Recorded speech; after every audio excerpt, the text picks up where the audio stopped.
নৈহাটির অপর প্রান্ত থেকে রয়েছেন আমাদের অপর প্রতিনিধি টিটপ রয়েছেন। টিটপ, এই মুহূর্তে তুমি নৈহাটির যে বুথে রয়েছো সেখানে কি ছবি ধরা পড়ছে?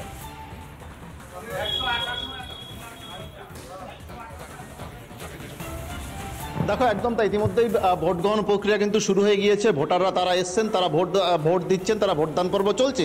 নৈহাটি পৌরসভার 31টি ওয়ার্ড রয়েছে এবং অন্যদিকে 4টি পঞ্চায়েত। মূলত আজকে এই যে নৈহাটি বিধানসভা কেন্দ্র, এখানেই যে চারজন অর্থাৎ চতুর্মুখী লড়াই, সেই প্রার্থীদের ভাগ্য নির্ধারণ হবে।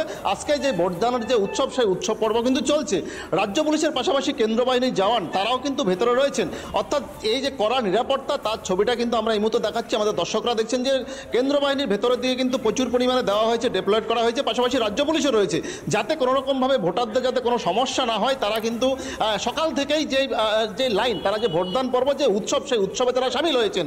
অর্থাৎ এই যে চতুর্মুখী লড়াই, সেই চতুর্মুখী লড়াই, তুমি জানো যে নৈহাটির যে উপনির্বাচন, এই উপনির্বাচনের অর্থাৎ এখানকার যিনি সাংসদ পার্থ ভৌমিক, তিনি এখানকার সাংসদ হওয়ার কারণে এই আসনটি ফাঁকা রয়েছে। অন্যদিকে অর্থাৎ বিগত দিনেও কিন্তু এখানকার বিধায়ক অর্থাৎ যে পার্থ ভৌমিক, তিনিও ছিলেন। অর্থাৎ এবার দেখার যে জয়ের শেষাচি কারা হাসবেন। অন্যদিকে লড়াই যে অনেকটা কঠিন সব পক্ষেরই, তার কারণ একটাই, কারণ কেউ কিন্তু নিজেদের যে অর্থাৎ যে জমি 1 ইঞ্চিও ছাড়তে নারাজ। চতুর্মুখী লড়াইয়ের মধ্যে একদিকে যেমন তৃণমূল রয়েছেন, বিজেপি রয়েছেন, কংগ্রেস রয়েছেন, অন্যদিকে বাম সমর্থিত যে প্রার্থী রয়েছেন, তারা প্রত্যেকেই পাশাপাশি ভোটার যারা, অর্থাৎ যে সকাল থেকেই যে লাইন আমরা দেখেছি, যে নৈহাটিতে বিভিন্ন প্রান্তে বিভিন্ন যে ভোটদান কেন্দ্রগুলো রয়েছে, প্রত্যেকটি জায়গাতেই লম্বা লাইন রয়েছে। অর্থাৎ সকাল সকাল ভোটাররা তারা ভোট দিতে আসছেন, তারা গণতন্ত্রের উৎসবে তারা সামিল হচ্ছেন।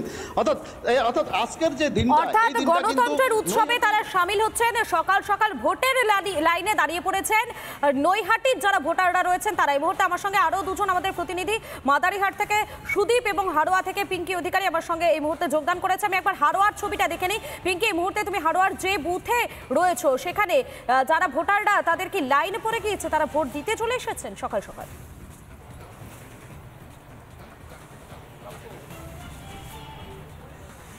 একেবারেই দেখো, ভোট দিতে এসেছেন বহু মানুষ, ইতিমধ্যে আসতে শুরু করেছে। আমি শফিক আহমেদ স্কুলের সামনে দাঁড়িয়ে রয়েছি এবং হারোয়া বিধানসভা কেন্দ্রের মধ্যে হারোয়ার এই স্কুল মূলত। এবং তোমাকে জানাই যে এই যে হারোয়া বিধানসভা কেন্দ্র রয়েছে, এর আগেও নির্বাচনের সময় রক্তক্ষয়ী সংগ্রাম বা নির্বাচন দেখেছে কিন্তু এই হারোয়া বিধানসভা। তার ফলে এই হারোয়া যে উপনির্বাচন, সেই উপনির্বাচনকে একেবারে সুষ্ঠু এবং একদম বলা যেতে পারে সুষ্ঠু নির্বাচন করতে এবং সেই সুষ্ঠু নির্বাচন করার জন্য কিন্তু 15 কোম্পানি মোতায়েন করা হয়েছে, কেন্দ্রীয় বাহিনী। তুমি দেখতে পাচ্ছ এই মুহূর্তে যে শফিক আহমেদ স্কুল রয়েছে, সেই স্কুলের সামনে যে বিএসএফ দাঁড়িয়ে রয়েছে এবং তারা যে ভোটের লাইনে আসা যারা মানুষরা আসবেন, তাদেরকে কিন্তু ভোট পর্যন্ত এগিয়ে দেবেন। এখনো পর্যন্ত বহু মানুষ এসে পৌঁছনি, তবে যেহেতু সকালবেলা ধীরে ধীরে আসতে শুরু করবেন কিছুক্ষণের মধ্যেই। এবং এই যে হারোয়া বিধানসভা রয়েছে, সেই হারোয়া বিধানসভাতেও কিন্তু জোর টক্কর বলাই বাহুল্য। 4 প্রার্থী রয়েছে, তাদের মধ্যে ভাগ্য নির্ণয় আজকে। শুধু তাই নয়, পাশাপাশি এই যে হারোয়া বিধানসভা রয়েছে, তুমি জানো এই হারোয়া বিধানসভায় 2021 সালে হাজী নুরাল ইসলাম, তিনি কিন্তু মূলত ছিলেন এখানে বিধায়ক, কিন্তু পরবর্তী তিনি সাংসদ নির্বাচিত হন এবং তারপর তার মৃত্যু হওয়া হলে কিন্তু এই সিটটি খালি হয়ে যায়। ফলত এই সিটটা এবার কারা জিতে নেবেন, সেটা কিন্তু সবচেয়ে বড়। অর্থাৎ হারোয়াতেও একটা হাড্ডাহাড্ডি লড়াই সেখানে কিন্তু বলাই যেতে পারে। শুধুমাত্র হারোয়া নয়, রাজ্যের আরো যে কেন্দ্রগুলোতে উপনির্বাচন চলছে, সমস্ত কেন্দ্রই কিন্তু হাড্ডাহাড্ডি লড়াই, মূলত শাসক বিরোধী হাড্ডাহাড্ডি লড়াই। তুমি থাকো আমাদের সঙ্গে পিঙ্কি। এই মুহূর্তে আমরা একবার মাদারিহাটের ছবিটা দেখে নিই। আমাদের সঙ্গে সরাসরি রয়েছেন আমাদের প্রতিনিধি সুদীপ রয়েছেন। আমি সুদীপের কাছে চলে যাই। সুদীপ, মাদারিহাটের যে বুথে তুমি রয়েছো, সেখান থেকে কি ছবি ধরা পড়ছে?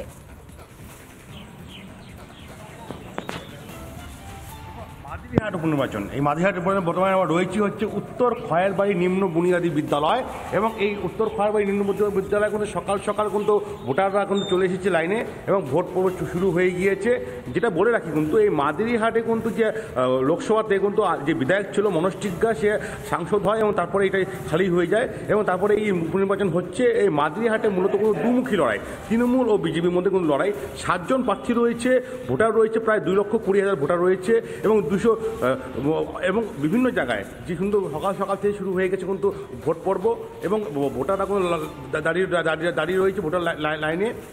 এবং যেটা বলে রাখি, এখানে কিন্তু যে 7 জন প্রার্থী হয়েছে ঠিকই, কিন্তু মূলত যে লড়াই এবং হাড্ডাহাড্ডি লড়াই বলা চলে কিন্তু এখানে তৃণমূল ও বিজেপির মধ্যে কিন্তু হাড্ডাহাড্ডি লড়াই। এবং এই যে মাদারিহাট যেটা বিধানসভা, এটা কিন্তু পরপর দুবার কিন্তু মনস্টিকা এখান থেকে বিধায়ক হয়েছে। এবং যেটা বলে রাখি কিন্তু এই মাদারিহাট বিধানসভায় কিন্তু তৃণমূল কিন্তু একবারের জন্য কিন্তু জয়ী হয়নি এখনও অবধি। এবং এর পূর্বে এই আসনটি ছিল বামেদের দখলে এবং এই তার পরবর্তীতে পরপর দুবার কিন্তু বিজেপির মনস্টিকা জয়ী হয় এবং লোকসভাতে মনস্টিকা সাংসদ হয়ে যাওয়ার পরে এই আসনটি খালি হয়ে যায় এই মাদারিহাট বিধানসভা।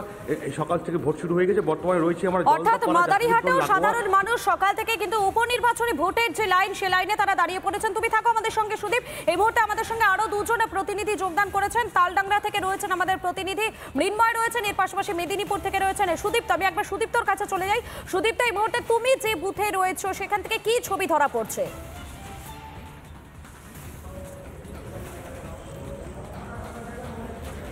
একেবারেই মধুকল্পিতা।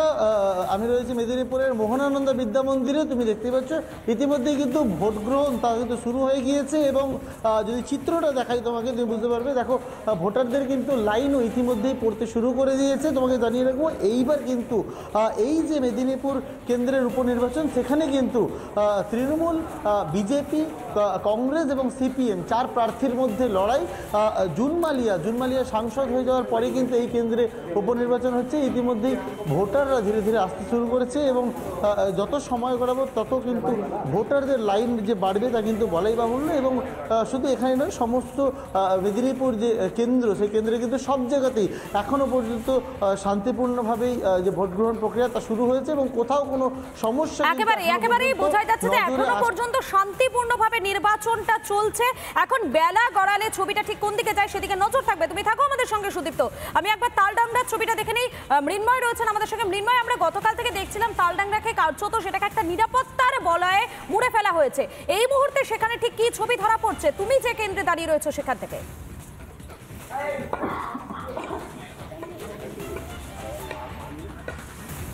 একবারে মধুকল্পিত। দেখো, আমি এই মুহূর্তে রয়েছি ফকিরডাঙ্গা প্রাথমিক বিদ্যালয় অর্থাৎ তালডাংরা বিধানসভার 107 নম্বর বুথে রয়েছি এবং এখানে এসে যে চিত্রটা দেখতে পাচ্ছি, যে দেখতেই পাচ্ছ কেন্দ্রীয় বাহিনী মোতায়েন রয়েছে। অর্থাৎ এক একটি বুথে 4 জন করে কেন্দ্রীয় বাহিনী রয়েছে এবং পাশাপাশি রয়েছে রাজ্য পুলিশ। এবং মোট তালডাংরা এই বিধানসভাতে 264টি যে বুথ রয়েছে, সে 264টি বুথে ওয়েবকাস্টিং এর ব্যবস্থা রয়েছে। আমি সেই ছবিটা একটু দেখানোর চেষ্টা করবো। দেখো, ওয়েবকাস্টিং এর ব্যবস্থা রয়েছে এবং বিশেষ করে যেহেতু জঙ্গলমহল অধ্যুষিত এলাকা, সেই কারণে 22 কোম্পানি কেন্দ্রীয় বাহিনী মোতায়েন করা হয়েছে এই জঙ্গলমহল এই তালডাংরা বিধানসভাতে। তুমি দেখতেই পাচ্ছ যে ছবিটা আমি সরাসরি তুলে ধরছি।